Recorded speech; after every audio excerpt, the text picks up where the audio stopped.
Look at that ink, Cale sneered, his voice a low rasp of condescending amusement that cut through the humid North Carolina air. Bet he got that in a prison yard, not a battlefield. He gestured with his chin toward the old man standing silently in the soup kitchen line.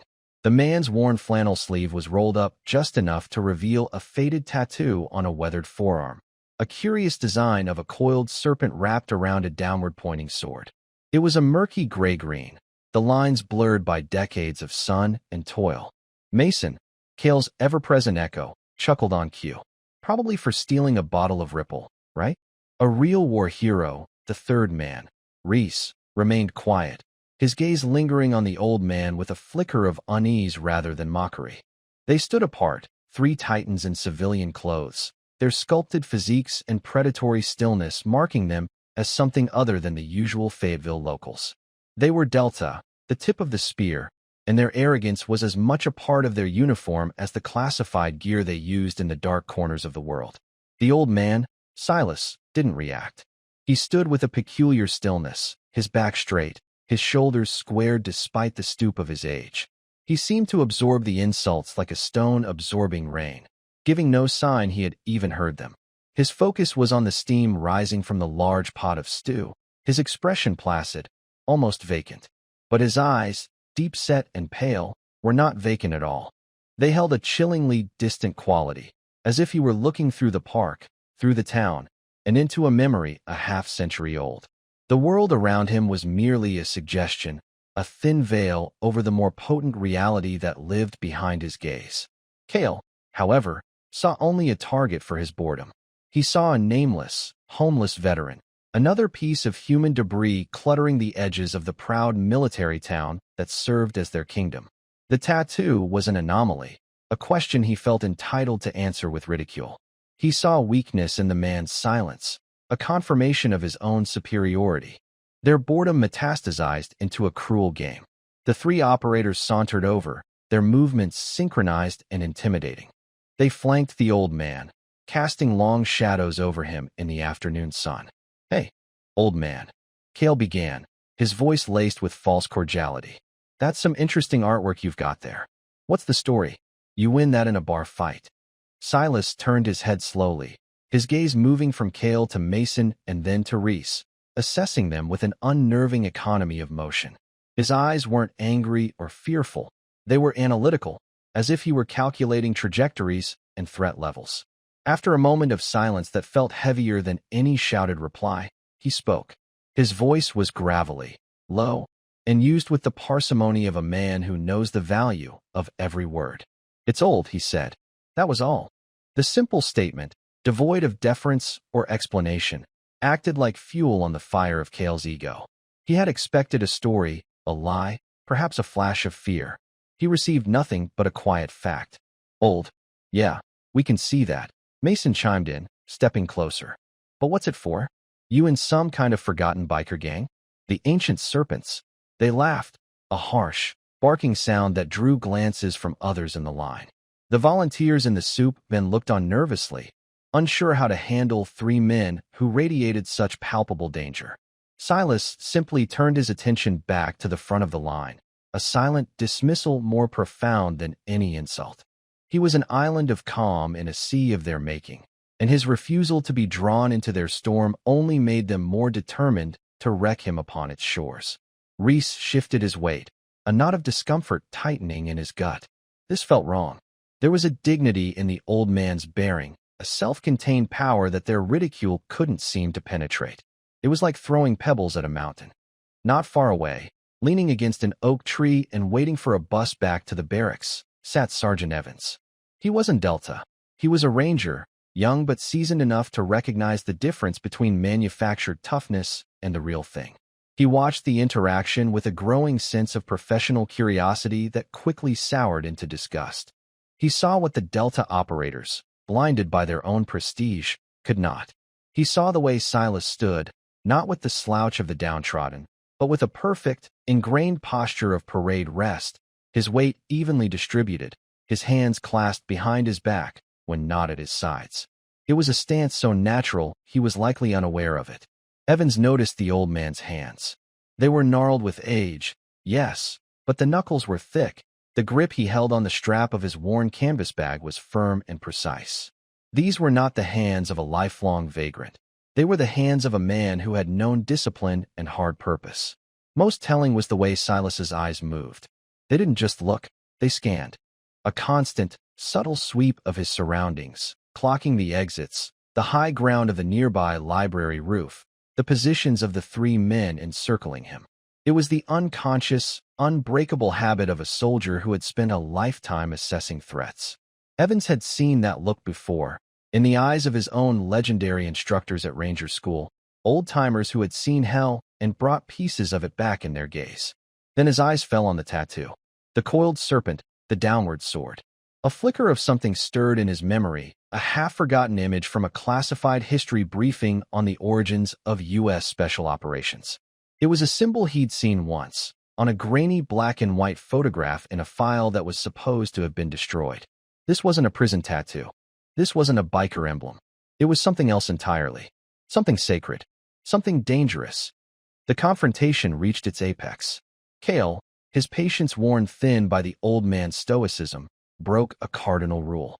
He reached out and grabbed Silas's arm, his fingers digging into the thin flesh above the tattoo. "Seriously, Grandpa, I asked you a question. What is this?"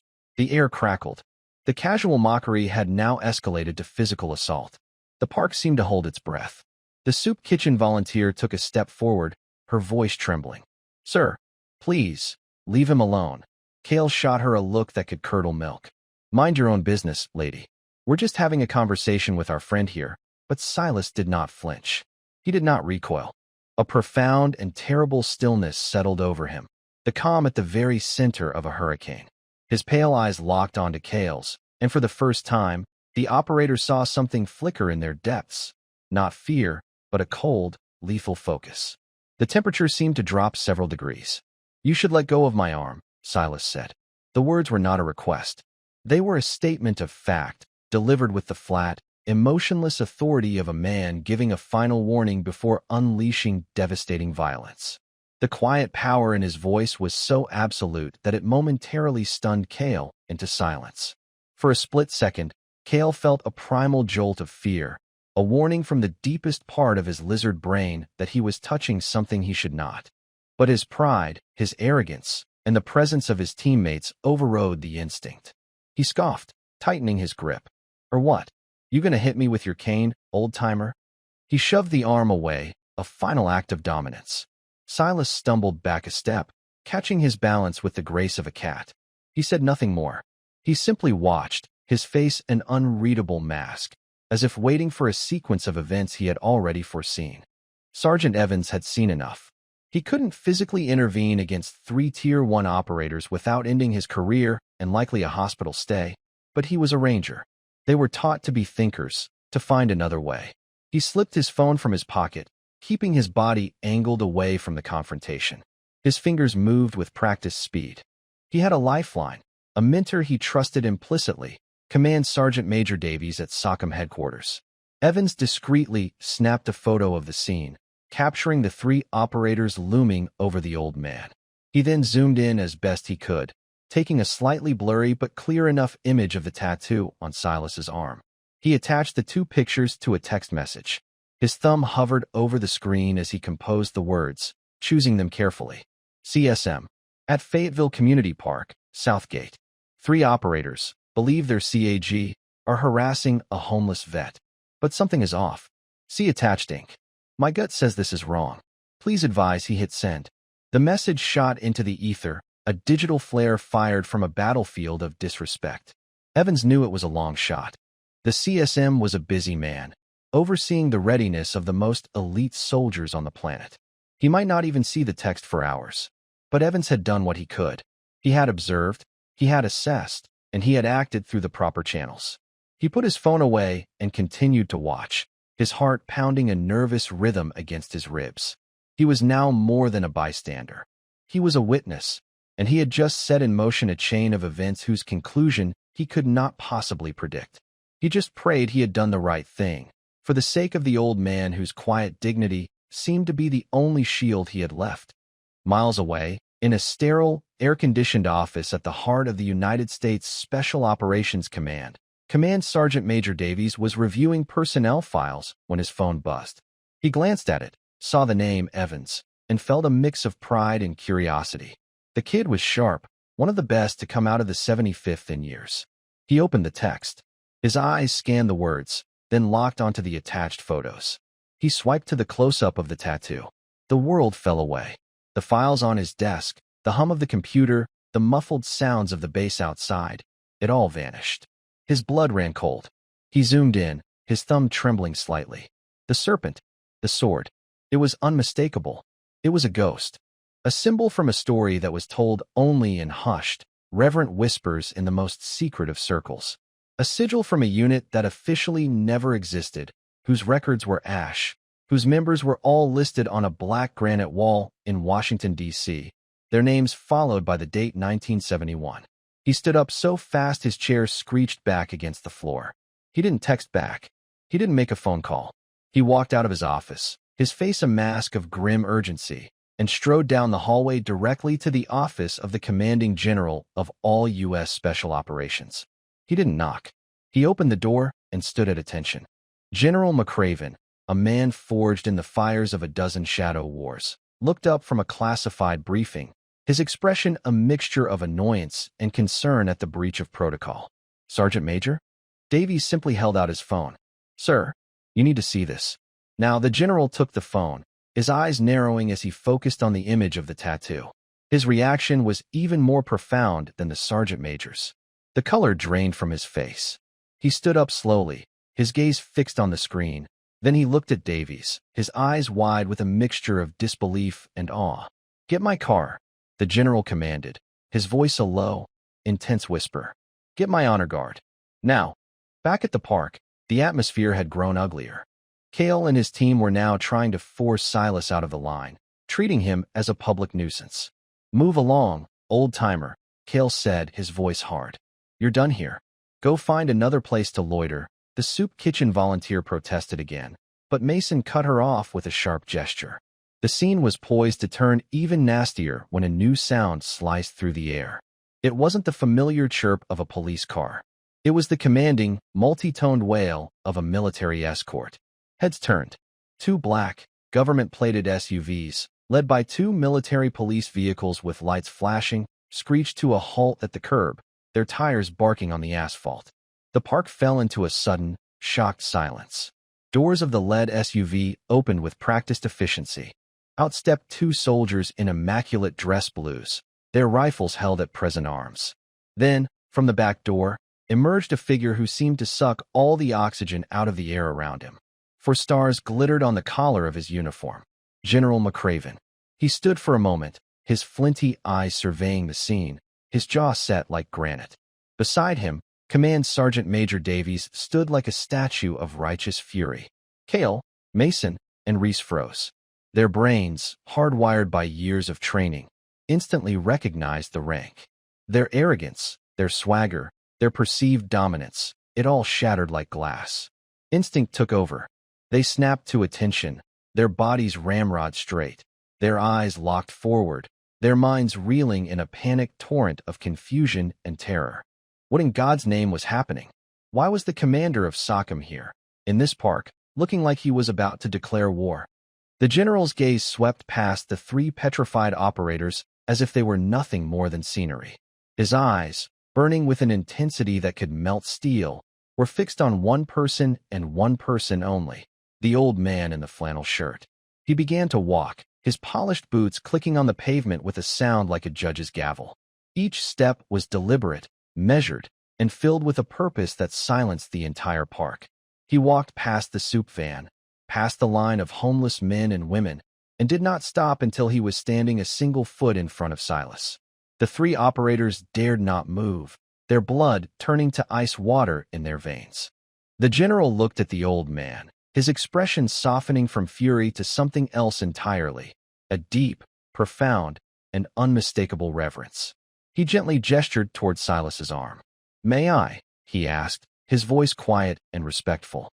Silas, seemingly unfazed by the sudden arrival of four-star military power, slowly nodded. The general carefully rolled up the worn flannel sleeve, revealing the faded tattoo in the full light of day. The coiled serpent, the downward-pointing sword. He stared at it for a long moment. Then he looked at Silas's face. He then did something that defied all comprehension for the onlookers. General McCraven, one of the most powerful military men on the planet, slowly and deliberately began to roll up the sleeve of his own immaculate, perfectly pressed uniform. And there, on his own forearm, was the exact same tattoo. Newer, the lines sharper, the ink a darker black, but identical in every detail. He rolled his sleeve back down, then turned his thunderous gaze upon the three trembling operators. His voice, when he spoke, was not loud, but it carried the weight of history and the fury of a betrayed legacy. "Do you have any idea who you are speaking to?" he asked, the question hanging in the air like a death sentence.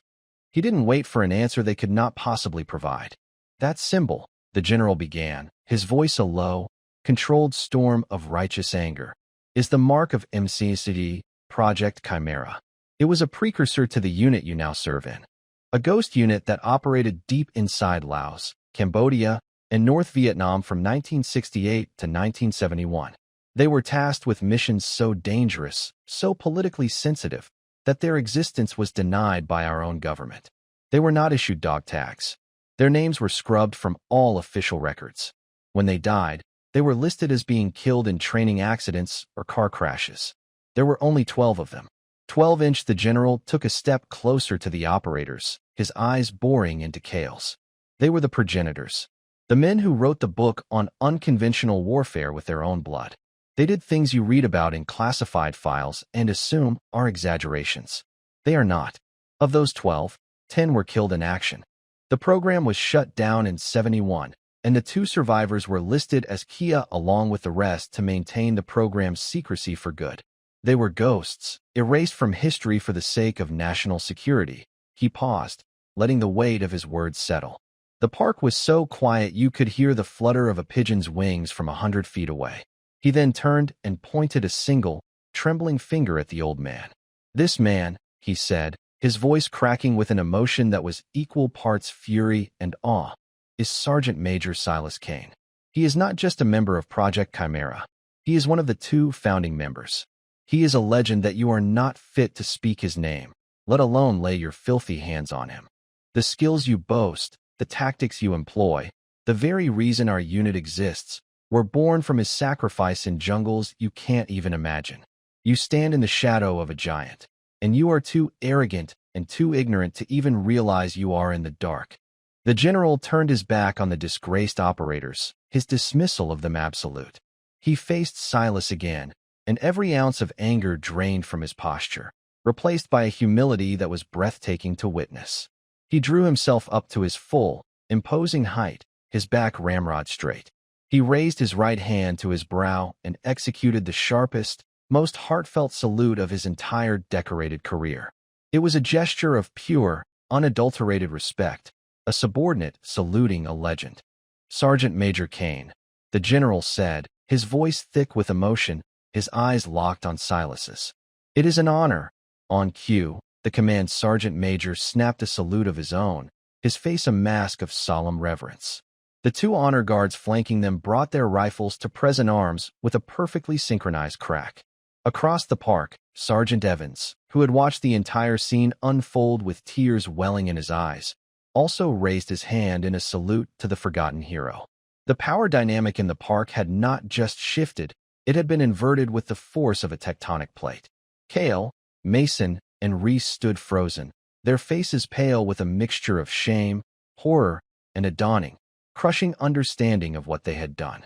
They had not merely disrespected a homeless man, they had desecrated a living monument, a founding father of their own sacred order. Kale felt a wave of nausea, so profound he thought he might be sick right there on the grass. The weight of the general's salute, the reverence in the air, was a public condemnation more complete and devastating than any court-martial. For the first time all day, a flicker of emotion crossed Silas's stoic face. A deep-seated weariness seemed to momentarily lift. He slowly, almost painfully, raised his own gnarled hand and returned the general's salute. It was not as crisp as it might have been 50 years ago, but it was perfect in its dignity, a silent acknowledgement from one warrior to another across the vast chasm of time and secrecy. The moment hung in the air, suspended in time. The general lowered his salute and then spoke to his sergeant major without turning. "Davies, take these 3 men to my office. I want them on report for conduct unbecoming. Have them wait for me." The command sergeant major nodded curtly, his eyes promising a world of pain for the 3 operators. He barked an order, and they fell in line, their movements wooden, their gazes fixed on the ground in utter humiliation as they were escorted toward one of the SUVs. Their careers, they knew, were over. But just as they began to walk away, a quiet voice cut through the silence. "General," it was Silas. Every head turned back to him. The general stopped, turning with a look of immediate deference. "Sergeant Major?" Silas looked at the 3 disgraced soldiers, his expression unreadable. "They're young," he said, his voice calm and even. "They're proud. They don't know the things they don't know." He paused, his gaze meeting Cale's for a brief, searing moment. "Don't break them. Teach them." The act of grace was the final, most powerful lesson of the day. It was a display of magnanimity so profound that it left everyone, especially the general, speechless. Here was a man who had been publicly mocked and physically assaulted, and his first instinct was not vengeance, but mentorship. It was the mark of a true leader. The general stared at Silas, his respect for the old warrior deepening into something approaching worship.